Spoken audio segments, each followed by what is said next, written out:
भागलपुर में smart city योजना के तहत बना टाउन हॉल 15 अगस्त 2023 को विधिवत रूप से चालू हो गया था। तब से लेकर आज तक यहां कई सरकारी और प्रशासनिक कार्यक्रम हो चुके हैं, लेकिन निजी कार्यक्रम के लिए टाउन हॉल की बुकिंग दर इतनी हाई फाई है कि स्थानीय कलाकारों या निजी संस्था को इसे बुक करने के लिए सोचना पड़ रहा है। हालांकि इसके दर निर्धारण को लेकर भागलपुर की मेयर डॉक्टर वसुंधरा लाल ने सामाजिक संस्थाओं के सुझाव पर ध्यान देते हुए कई बार इसका हल निकालना चाहा, लेकिन अधिकारियों की कार्यशैली और लाल फीता शाही के आगे सब ठंडे बस्ते में चला गया। वहीं भागलपुर जिले के सामाजिक संगठनों का कहना है कि टाउन हॉल का किराया तय करने में सिर्फ मनमानी की गई है। अभिषेक जैन बताते हैं कि एक दिन के लिए टाउन हॉल का किराया 1 लाख रुपये तय करना कहीं से सही नहीं है। उन्होंने बताया कि टाउन हॉल का किराया मिनिमम रेट पर घंटे के अनुसार तय किया जाना चाहिए, ताकि विभिन्न संगठन इसे आसानी से बुक करा सके।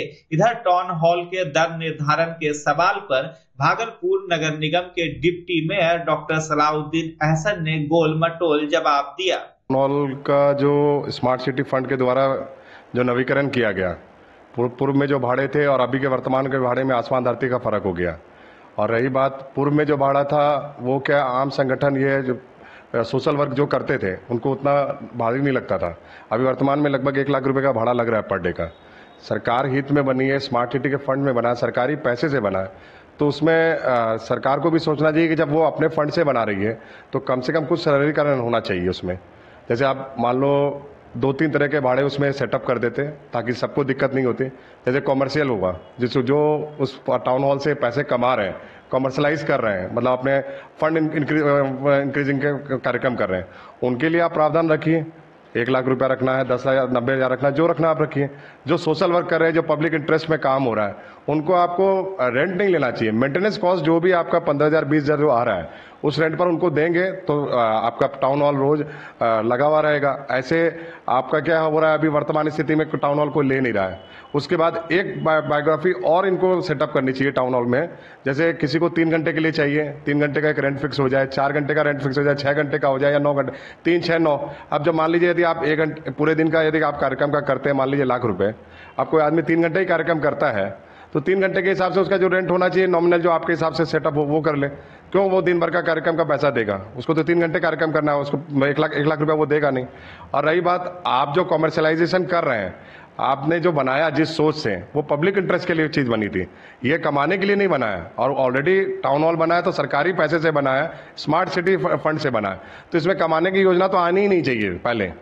और जितने भी सोशल वर्क संगठन कर रहे हैं उनको इनको नॉर्मल रेंट में ही मेंटेनेंस कॉस्ट जो आता है टाउन हॉल का, उसमें ही देना चाहिए, तभी ये लगेगा। नहीं तो ये ऐसे कि पड़ा रह जाएगा। बना जो सौंदर्यीकरण हुआ है, वो सौंदर्यीकरण पता चलेगा साल में 1 बार 2 बार वो टाउन हॉल लगेगा, बाकी नहीं लगेगा। देखिए, आप लोग को दिया नहीं देने वाली कोई बात नहीं है, दे तो रही हैं, पर बात ऐसे कि इतना रेंट है उसका वो हर आदमी दे नहीं सकता है। संगठन जो पब्लिक इंटरेस्ट में कार्य, उनके पास पैसा थोड़ी है, फंड थोड़ी है, वो तो पब्लिक वेलफेयर वर्क कर रही है। तो ये पब्लिक वेलफेयर वर्क के हिसाब से ही इसको देना चाहिए था। पर गवर्नमेंट अभी भी, जो भी नगर आयुक्त हैं जिन्होंने भी ये रेट फिक्स किया है स्मार्ट सिटी वालों ने, ये क्या है, कमाने के लिए तो रिसोर्सेस होना ही नहीं चाहिए था।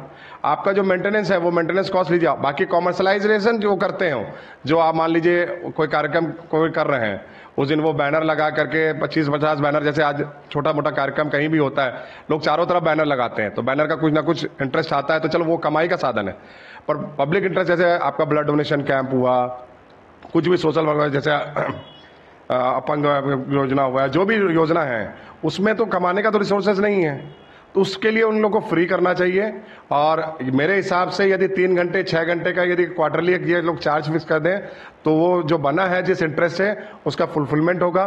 और कॉमर्शलाइजेशन में आप 1 लाख रुपया 90,000 जो लेना, वो आपका इंटरेस्ट है, क्योंकि देखो वो बॉडी आयोजक भी कमा रहे हैं तो वो 1 लाख दे देंगे, पर जो आदमी सोशल वर्क करेगा वो आदमी इतने पैसे देकर के कार्यक्रम नहीं कर पाएगा। इसलिए यदि उस जगह का यदि उपयोग पब्लिक हित में हो, सरकारी पैसा जो लगा है उसका कुछ लोगों को मिले। मेरे हिसाब से सोशल वर्क में इन लोगों को मेंटेनेंस पर दे देना चाहिए। अब बाकी कॉमर्शलाइजेशन करें, वो जो आपका रेंट फिक्स है वो रेंट फिक्स कर ले, और 3 घंटे 6 घंटे या 9 घंटे का यदि कुछ ये दायरा बन जाए तो इससे आपका रोज लगा हुआ रहेगा, नहीं तो ऐसे खाली रहेगा।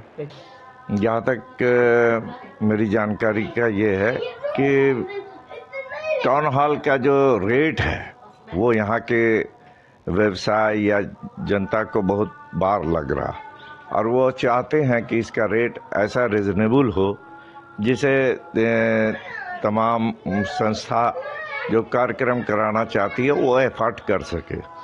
इसके लिए पहल भी किया गया है, और इस बीच में इलेक्शन का ये आ गया है तो और मॉडल कोड ऑफ कंडक्ट लगा हुआ है, तो हम समझते हैं कि इस जून के बाद तक इसके रेट को हम लोग रिक्वेस्ट करेंगे कि ऐसा रखा जाए जो सारी संस्था या जो लोग इसको लेना चाहते हैं वो एक रिजनेबल रेट में मिले, ताकि यहाँ वो लोग अपना कार्यक्रम अच्छे ढंग से आयोजित कर सकें।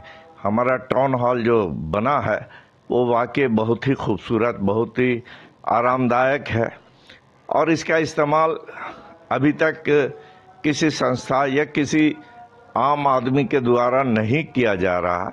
इसका मुख्य कारण उसका रेट है, और हम समझते हैं इसको हमारे आदरणीय डीएम साहब जो बहुत ही लगनशील हैं, उनका इलेक्शन में जो हमने कार्य देखा, जागरूकता के लिए उन्होंने हर स्तर पर कोशिश किया, और यहाँ वोटिंग परसेंटेज बढ़ाने के लिए उनका एक सराहनीय कार्य रहा। हम उन्हें इसके लिए मुबारकबाद भी देते हैं, और साथ साथ इस टाउन हॉल को आम जनता इस्तेमाल कर सके आसानी से, इसके लिए भी डीएम साहब को हम रिक्वेस्ट करेंगे कि इस पर ध्यान दें और जल्द से जल्द इसका निदान करें, ताकि भागलपुर के लोग इसका अपने अच्छे कार्य के लिए, सामाजिक कार्य के लिए, सांस्कृतिक कार्यक्रम के लिए इस्तेमाल कर सकें। भागलपुर स्मार्ट सिटी की सड़कों का हाल बेहाल है। शहर में फैली धूल अब लोगों के स्वास्थ्य पर असर डालने लगी है। यह सेहत के लिए जंजाल बन रही है। वहीं धूल और प्रदूषण के कारण एलर्जी के मरीजों की परेशानी बढ़ती जा रही है। साथ ही अस्थमा और दमा के रोगियों को भी परेशानी का सामना करना पड़ रहा है। धूल के कारण लोगों को सड़क से गुजरने में काफी परेशानी हो रही है।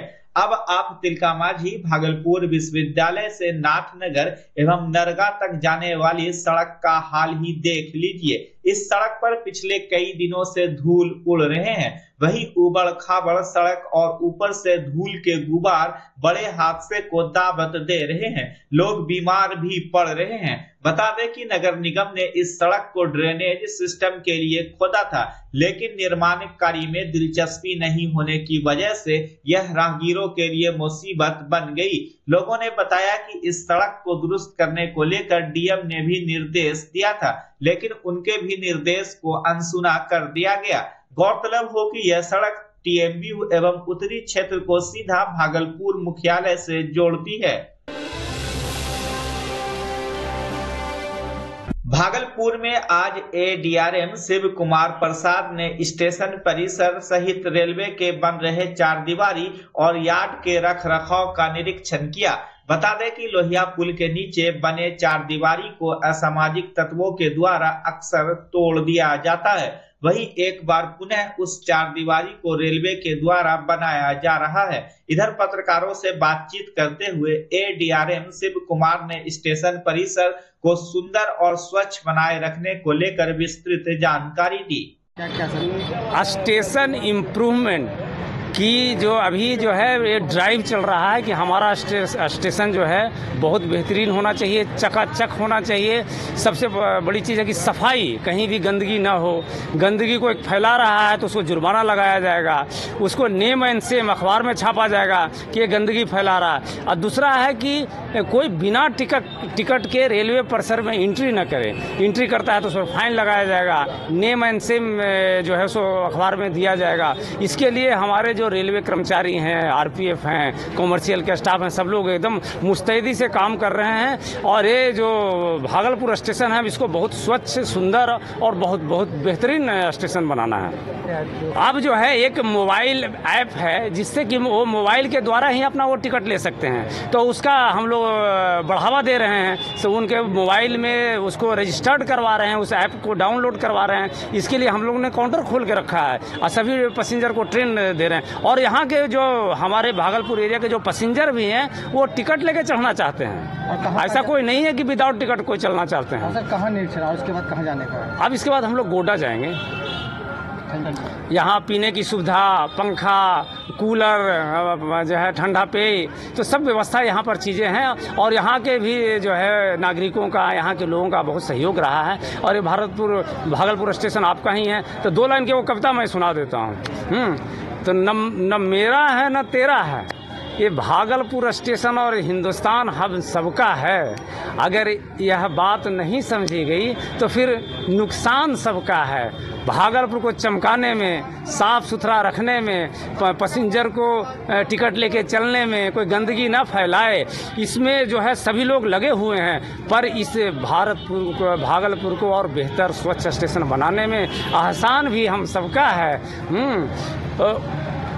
पहुँचने के उस तक, परमात्मा अल्लाह तक पहुँचने के हजारों रास्ते हैं, हजारों धर्म हैं, पंथ हैं, पर पहुँचे हुए लोग कह गए कि भगवान हम सबका है, न तेरा है न मेरा है, यह हिंदुस्तान हम सबका है। बच्चा जब जन्म लेता है तो कई बार बच्चा तुरंत नहीं रोता है, रोने में देर हो जाता है। ऐसे में बच्चा क्षतिग्रस्त हो जाता है और उसके बचने की संभावना कम हो जाती है। और यदि बचा तो भविष्य में उसमें विकलांगता की समस्या आती है, जिसे सीपी कहते हैं, जिसका कोई माकूल इलाज नहीं है और जिंदगी भर बच्चा विकलांगता से जूझ सकता है। ऐसे में पूरे संसार में कूलिंग थेरेपी का सहारा लिया जाता है। जन्म से ठीक 6 घंटा के अंदर यदि उसको कूलिंग थेरेपी दिया जाए तो उससे उसका सीपी की समस्या कम होती है और बचने की भी संभावना बढ़ती है। पहली बार बिहार झारखंड में आपके शहर के स्नेह नवजात शिशु बाल सेवा केंद्र में यह मशीन उपलब्ध है। कभी भी ऐसी बात हो कि बच्चा रोने में विलम्ब हो गया तो आप स्नेह नवजात शिशु बाल सेवा केंद्र में जरूर संपर्क करें।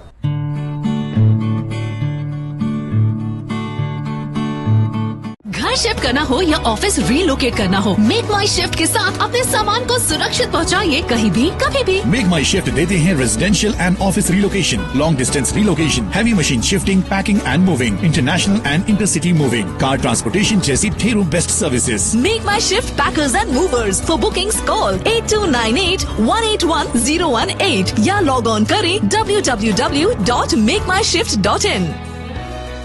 रिंकू एलईडी बल्ब एक बार लाओ और चलाते ही जाओ। हमारे एलईडी बल्ब्स है क्वालिटी में नंबर 1 और एनर्जी एफिशिएंट, जो रखे एनवायरनमेंट और आपके बिजली के बिल दोनों का ख्याल। रिंकू एलईडी बल्ब के साथ एनर्जी बचाओ और बिल घटाओ। ये है पावर सेविंग लाइट जो चले लंबे समय तक और रखे आपके घर को रोशन। हमारे यहाँ एलईडी लाइट्स मिलते हैं एक व्यापक रेंज में जो आपकी हर जरूरत को पूरा करेगी। लेकिन यही नहीं, हमारे एलईडी लाइट सिर्फ चमकदार नहीं बल्कि एनवायरनमेंट फ्रेंडली भी है। तो आज ही लाओ रिंकू एलईडी बल्ब और पाओ 1 साल की वारंटी का भरोसा। रिंकू एलईडी बल्ब्स, नई जनरेशन के स्मार्ट बल्ब्स। आज ही संपर्क करें 8651063786 या मेल करें rinku.led.bulb@gmail.com। हमारा पता असाननपुर, भागलपुर, बिहार 812002।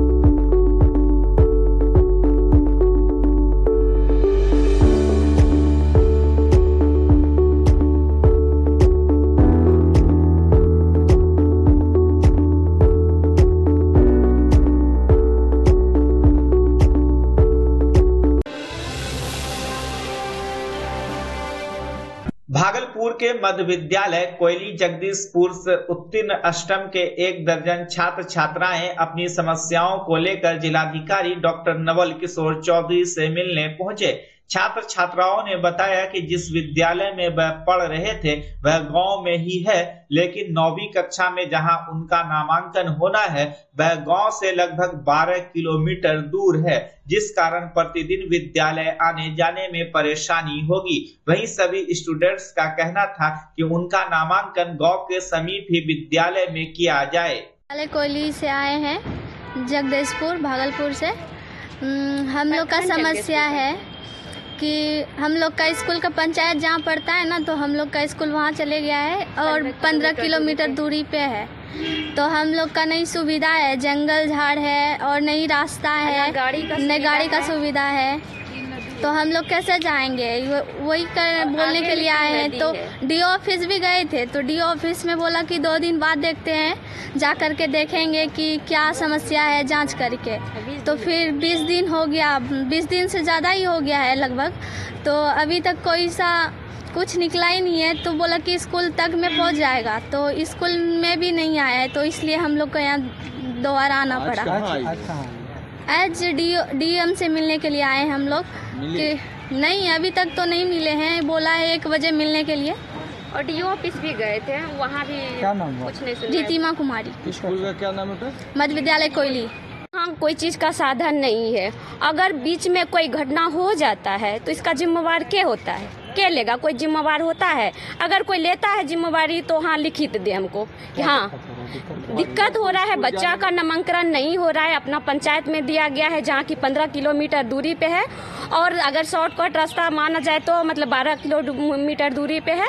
वहाँ जंगल झाड़ का एरिया है, आगे में जंगल पड़ता है, नदी पड़ता है, वहाँ मतलब गाड़ी उड़ी का सुविधा भी नहीं, आदमी भी नहीं चलता है, जगह नहीं सही है। और अगर मान लिए कि 1 दिन का बात नहीं है ना, बच्चा सब जवान है, अगर कोई तरह का बीत जाता है तो क्या होगा हम लोग के? अगर शिक्षा पदाधिकारी या जिलाधिकारी नहीं माने तो क्या निर्णय लीजिएगा आप? अगर हम लोग का बच्चा का भविष्य खराब हो जाएगा तो हम लोग क्या करेंगे? जहाँ तक होगा वहाँ तक क्षमता होगा, जहाँ तक करने का वहाँ तक करेंगे। डेली 10 से 20 किलोमीटर आना जाना तय करना पड़ेगा? नहीं, वो तय नहीं का हम लोग कर पाएंगे, क्योंकि अगर 12 किलोमीटर मतलब 1 दिन का काम नहीं है ना। अगर 1 दिन भी काम, 1 दिन का काम रहता तो बाल बच्चा के पीछे कोई जाता। अगर 1 दिन का काम नहीं है तो मतलब ये डेली बाय डेली कोई गार्जियन साथ में जा नहीं सकेगा, तो मतलब इतना नहीं कर पाएंगे हम लोग। पढ़ाइएगा या नहीं पढ़ाइएगा? नहीं, तो अगर नहीं सुनवाई होगा तो हम लोग का स्कूल बंद होना पड़ेगा ना। क्या करें हम लोग? बच्चा को स्कूल नहीं भेजेंगे? हाँ, तो कैसे भेजेंगे? अगर हम लोग भेजेंगे तो कोई बात बीत जाता है तो क्या जिम्मेवार होगा? कहाँ से भेज पाएंगे हम लोग? क्या नाम है आपका? मेरा अंजलि देवी। कहाँ से? भागलपुर लोधीपुर थाना क्षेत्र के सरमसपुर मौजा में रास्ते को लेकर विवाद हो गया। पीड़ित संजीत कुमार सिंह ने बताया कि जिस भूमि के खाता, खसरा और रकबा को लेकर दूसरे पक्ष की ओर से दावा किया जा रहा है वह जायज नहीं है, क्योंकि यह जमीन हम लोगों की है। जबकि पीड़ित संतोष मंडल ने कहा कि हम लोगों का रास्ता सुरेश मंडल, नरेश मंडल और किशोर मंडल जबरदस्ती बंद कर रहे हैं। वहीं दूसरे पक्ष के किशोर मंडल ने कहा कि हम अपने जमीन पर बोरिंग करा रहे हैं। बहरहाल पीड़ित पक्ष ने स्थानीय थाना में रास्ते को लेकर लिखित शिकायत की है। लोधीपुर थाना अध्यक्ष श्यामला कुमार ने कहा कि जांच कर उचित कार्रवाई की जाएगी। मामला है कि हम लोग का पुश्तैनी संपत्ति था और ये कोड़ा गेट के आगे ट्रांसफार्मर के निकट जमीन है हमारी। इसमें सुरेश मंडल, नरेश मंडल और किशोर मंडल तीनों भाई ने आपस में आपसी बंटवारा करके ये जो है कि बोरिंग का निर्माण कर रहा है, जबकि हम लोगों का जमीन पीछे है और ये एक ही खाता खसरा में है। मौखिक रूप से ये पहले से ही चला इन शॉर्ट बताइए, क्या रास्ता बंद कर रहा है? हाँ, रास्ता बंद कर रहा है और 6 फीट पहले से ही रास्ता ये चला हुआ, आज से नहीं। यहाँ कहाँ आए थे अभी? हम लोधीपुर थाना आए थे। किस लिए? प्रभारी सर से भी मिले, प्रभारी सर बोले देखते हैं हम इसमें जितना हो सके विधि सम्मत कार्रवाई करेंगे। अब पता नहीं क्या आगे होता है। मामला है कि हम लोगों का एक जमीन है जिसका खाता खसरा हम बता रहे हैं आपको। खाता नंबर 31 है और खसरा 222 से रकबा 44 डिसमल है। 44 डिसमल में से हम तीनों का बाप दादा ने जमीन खरीद के किया है, परमेश्वर मंडल, गुलाब मंडल और महेंद्र मंडल। उसी समय से ये मौखिक बात चलते आ रही थी हम लोगों तक कि हम लोग पीछे हैं और महेंद्र मंडल आगे, तो हमारा बेटा बेटी आगे कैसे जाएगा। तो उन्होंने कहा था कि हम चलने के लिए रास्ता देंगे। इधर हाल में जब बूढ़े लोगों की मृत्यु हो गई तो हम लोग आपस में भी बात किए, तो उन्होंने आश्वासन हमको दिया था कि हम जितना ज़मीन देंगे 6 फीट रास्ता मेन रोड पर चढ़ने के लिए तुम लोगों को, हम उसका कंपनसेशन लेंगे। किशोर जी, ये आपकी ज़मीन है जो बोरिंग करा रहे हैं, तो ये ज़मीन जो पीछे में जिसका ज़मीन है, तो उन्होंने सरपंच के यहाँ आवेदन दिया था, उसका नोटिस वगैरह आपको मिला होगा। रास्ता को लेकर कुछ विवाद चल रहा है आप लोगों में? चल रहा था, हमको सर मालूम नहीं है। आपको मालूम नहीं है? तो सरपंच के यहाँ आप लोग गए थे? हम लोग नहीं गए थे, ये लोग गया होगा। आप लोग नहीं गए थे। रास्ते के संबंध में आपको कुछ जानकारी नहीं है? नहीं, वो क्या क्या हमको मालूम अभी तक नहीं है। तो आपके भाई का क्या नाम है बोले? डॉक्टर सुरेश प्रसाद। सुरेश बाबू कहाँ मिलेंगे? आपका नाम किशोर जी हुआ? उसके छोटे भाई। कितना ज़मीन है आप लोग का ये आगे? यहाँ तो 6 कट्ठा है। और पीछे भी है आप लोग का? पीछे नहीं, पीछे आपके गोतिया का है? गोतिया का भी नहीं।